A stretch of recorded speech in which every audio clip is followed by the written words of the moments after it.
Why did Stupidity have to pick now of all times to start trying to get back into action? I mean, it's bad enough that we gotta deal with one internet reviewer that's on the verge of a nervous breakdown here. He's not the only resident here that's looking like he's gonna go nuts. Taker, how could he lose to Brock? Whatever, the point is we got an evil megalomaniac trying to build another weapon of doom. Meanwhile, we've got Rowdy ranting all over the house, saying now he's determined to find the absolute worst of what's out there on television now. And with what he said he's going after this week, we're probably gonna have to call the Funny Farm.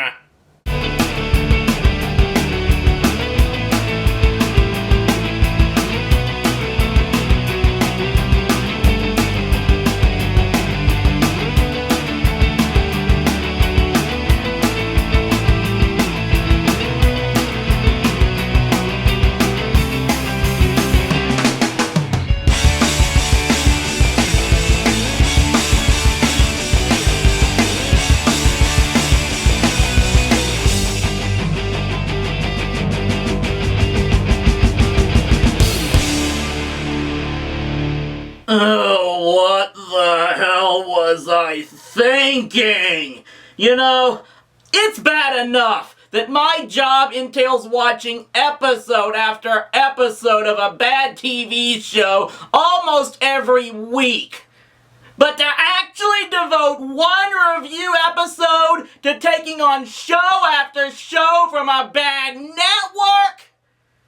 I apologize in advance if I completely lose it and go on a rampage in the streets. But here we go. Welcome to the complete vapidness, pointlessness, and absolute bane of the television world that is the E-Network. Like most networks that are on today, the E! Network is now far from what it originated as. The network was founded in 1987 under the name Movie Time by a consortium of cable providers and operated directly by HBO. Its original purpose was to air previews of movies, recaps of talk shows and soap operas, and documentaries detailing the making of movies, animation, and theater performances. Basically, it was to movie and TV fans what MTV was to music. And so naturally the network went the same route as MTV, and is now nothing like its original purpose.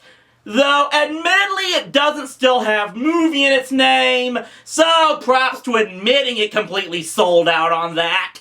The change really began after Time Warner was founded from the merger of Warner Communications and Time Life in 1989, since the new company now owned half the organizations that had a share in the network. They assumed control. Under the new ownership, the network gradually began shifting toward news and talk around celebrities themselves rather than the shows they were in, and thus in 1990, the network was rebranded as Entertainment Television.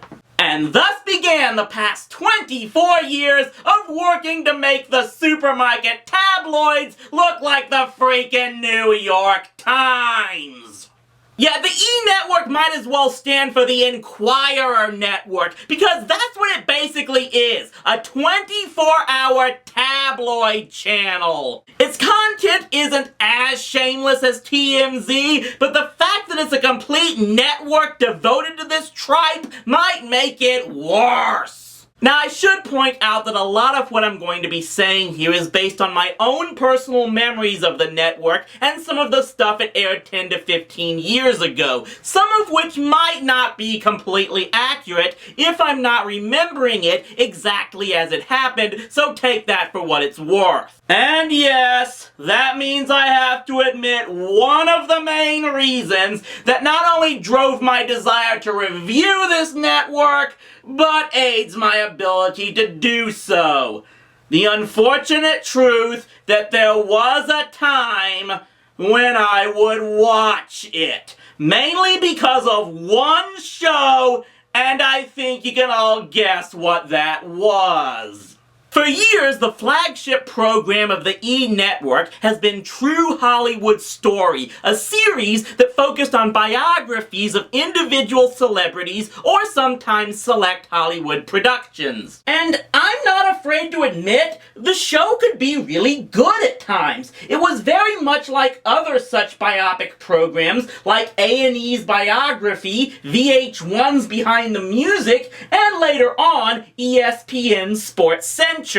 The episodes were in-depth details of movie, TV, and music stars' lives from their childhood to the present day. They were an attempt to make the subjects human, showing their flaws and errors they made in addition to their accomplishments. And again, it wasn't just about individual people. You know how I knew the details of the insanity that went behind making a whole season of Dallas all just a dream, thus putting it on my list of worst storylines? Well, that's because a whole episode of True Hollywood Story was dedicated to the Dallas TV show. It was a pretty compelling story where the behind-the-scenes stuff was as much, if not more interesting than the show itself.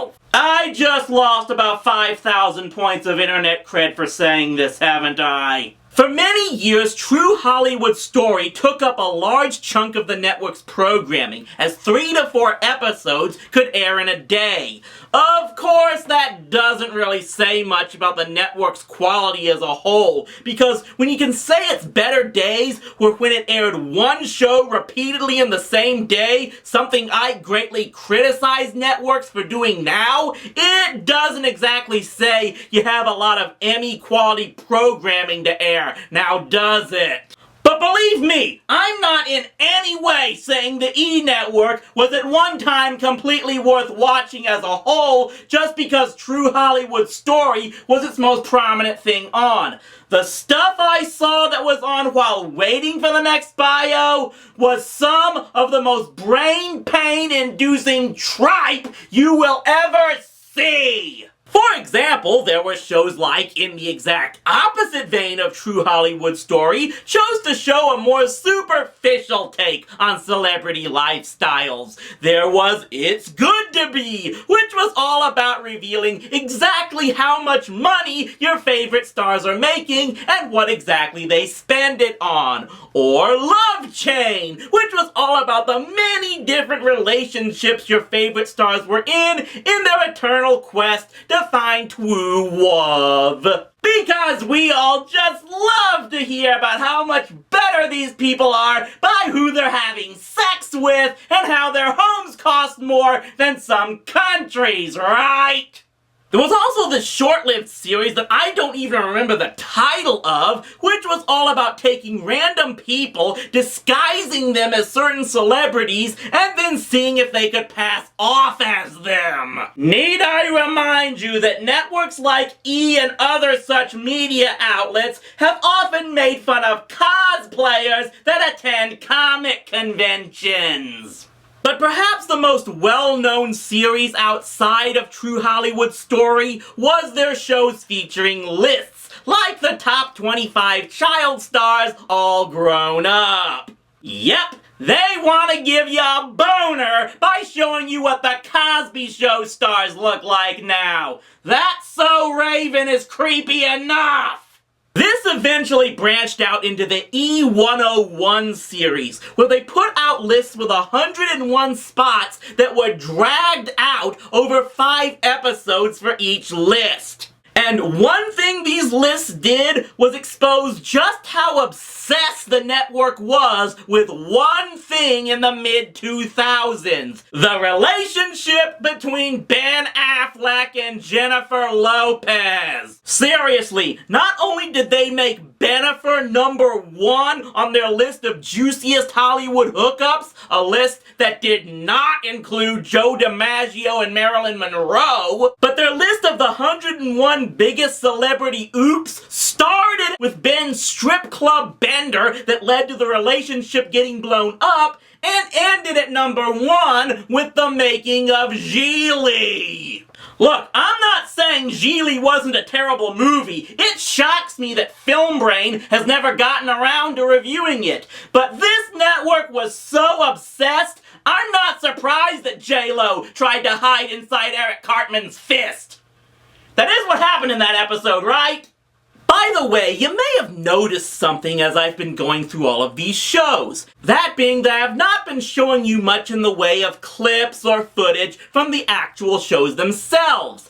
And that would be because I could not find any footage whatsoever of any of these shows. I mean, think about that. I've touched on before on the number of shows I want to review but couldn't find enough footage of, but I can still locate the likes of Desmond Pfeiffer, soap opera episodes from years past, a bunch of Saturday morning cartoons you may have never even heard of. Hell, some viewers even directed me to where I could find episodes of Emerald! But these shows that aired at the turn of the century on this network were considered so useless that no one thought to record, store, and distribute the episodes in any form!